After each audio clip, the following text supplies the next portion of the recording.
Trafalgar TV to. Since you're also playing basketball, ano ba yung take mo dun sa dalawang basketball Nalunod, players no? na nalunod? Anong take mo dun? Tragedy talaga yun. Grabe. I mean, sabay-sabay pa mga nangyayari sa Pilipinas, di ba? With the earthquake pa sa hometown ko, tapos yan.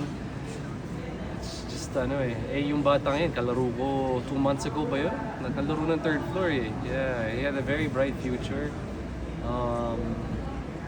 Tragedy talaga. Nakakadurong na puso eh. You know, especially for someone in the basketball world, tapos nakita mo yung potential ng bata. And mong maayos, mong mabait. I saw his parang last message niya dun sa coach niya na hindi muna siya uwi kasi kailangan niya kumita na muna ng pera dito sa Maynila, di ba? Para masuportahan yung pamilya niya. You know, that's yan yung true Filipino spirit. Tapos para ganun lang mangyari sa kanya. And I'm sure, you know, yung mga dasal natin dapat nasa pamilya din niya. Kasi I'm sure yung nanay niya ay durog na durog. But, yeah, even with the import, yung import nila na dalawa sila nalunod eh. You know, just pray for their souls and, you know, it teaches us na dapat maging talaga tayo eh.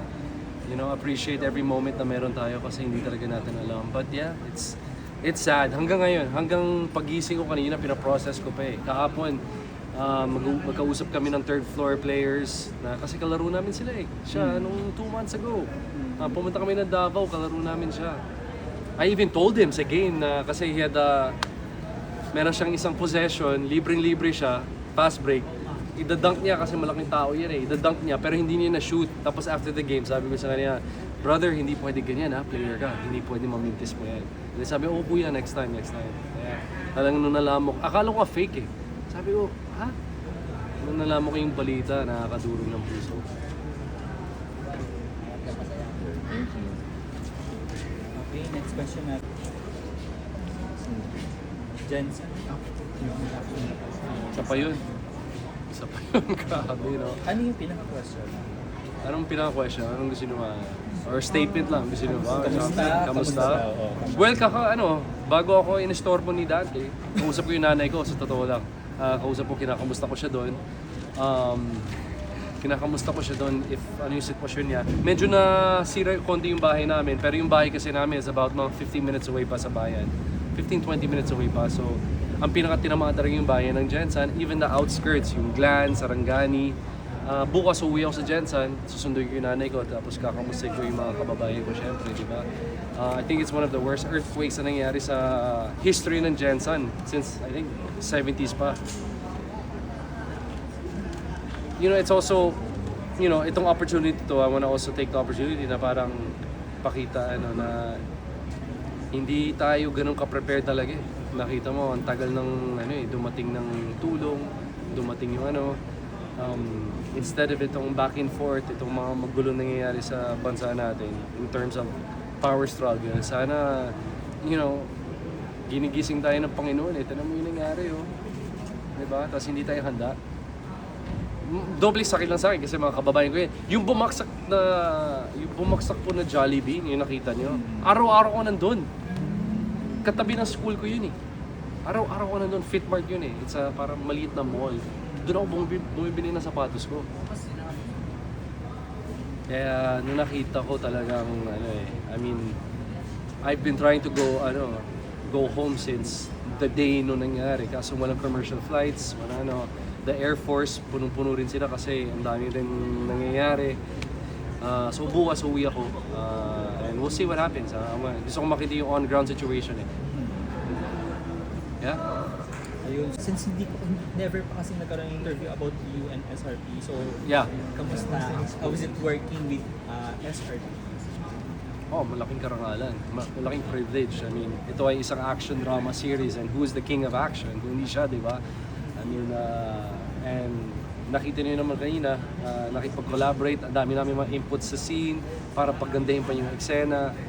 So, just to be able to share the screen with him at malaking parte siya ng kwento ni Jalil. Di ba? Ang galing-galing. And siya yung perfect person to represent the Muslim community dito sa show namin.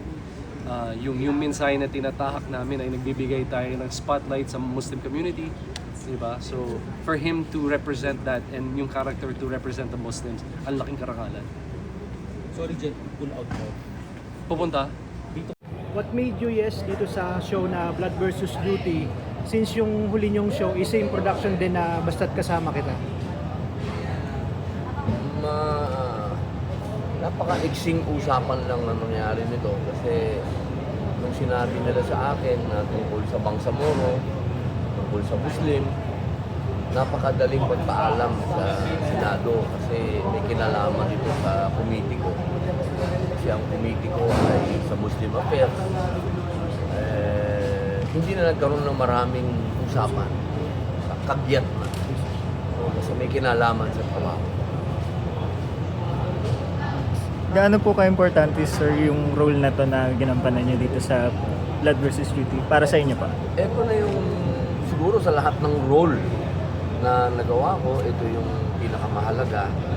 Kasi ito lang ang show na masasabi ko na nagbigay ng justice talaga sa nangyari sa mga Bangsamoro.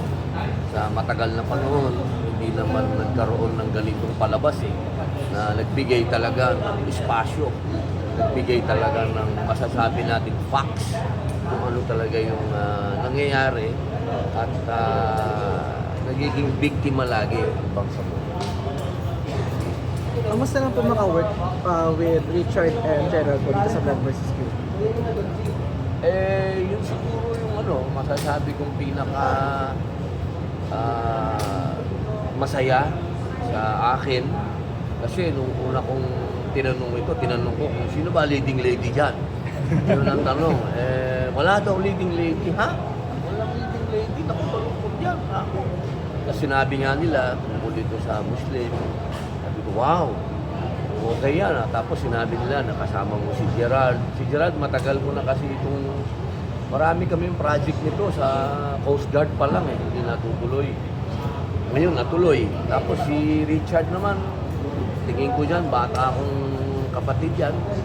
Kaya masaya ako dahil sila yung mga masasabi natin mga action stunt. Kaya salamat at ako binigyan nila ng pagkakataon. Sino pa may question? May natutunan po ba kayo during shooting po with Richard and Gerald? Marami. Kasi iba na ngayon ang paggawa ng teleserye. Ngayon kasi talagang masasabi natin na mga anggulo, yung iba na talaga, lalo na sa action. Natututo tayo sa kanila. Si Gerald na, nagdi-direct na. Natutuwa ako kay Gerald dahil ilang beses na siya ang nag-direct sa akin. Si Richard naman, nandun pa kami sa kabila. Gusto ko na siyang makasama. Dahil yung programa naming dalawa dati ang naglalaban Ngayon, kasama ko na siya. Nakita ko, napatunayan ko, kaya naman pala ito top rater din talaga. Napakahusay. Ano po yung naging pinaka-preparation niyo po bago kayo pumasok dito sa Blood versus Beauty? Siguro, ito na yung show na wala akong ginawang preparasyon. Kasi talaga ako to nagpapasalamat ako sa kanila dahil ako mismo, yung character, iba lang yung pangalan, iba lang yung posisyon. Pero kung ano yung mga problema na dinaranas ng Bangsamoro at ng mga Muslim, yun din yung tinatalakay dito sa show. Siguro preparasyon na lang yung mga action na kailangan maiba naman. Kasi iba si Bad Boy, iba si Mustafa. Sir, without spoiling anything, ano pa po yung dapat abangan sa character niyo dito sa Blood versus Beauty? Siguro ang pinaka-aabangan nila dito yung kung magkikita ba kami ng presidente o hindi. Kasi ito masyadong yung controversial nitong palabas nito, hindi ko alam kung manghuhula yung mga writer nito o yung mga creative nito, hindi ko alam kung may bolang kristal sila kasi yung mga nangyayari dito masyadong makatotohanan. Ano po yung message nyo sa mga co-actors nyo na sobrang grateful daw sila kasi may mga eksena daw na i-deliver nila ng may konting mali pero naitatama mo dahil gaya nung Ahmad Mustafa pag pag Muslim pala, Ahmad Mustafa? Ako siguro ang dapat magpasalamat sa kanila kasi bihira ang ganitong nasa loob ng industriya na nagbibigay sa amin ng oras, ng panahon, espasyo. Mga artista, ng mga sikat na artista. Na pag kinausap mo sila na tungkol sa pananampalataya ng Muslim, sa kultura ng mga Bangsamoro, open sila. Hindi ako kailanman nagkaroon ng problema sa kanila. Minsan, nasa set kami, may oras na kailangan ko i-correct. Isang salita ko lang kay Gerald, isang salita ko lang kay Richard, sa director, sa writer. Mabilis nilang inaayos. Bihira ho yun. Nung panahon ho namin, makikipag-away ka bago ka pakinggan. Ngayon ho, natutuwa ako dahil talagang tinatanggap nila na parte ng ating pagka-Pilipino, yung Bangsamoro.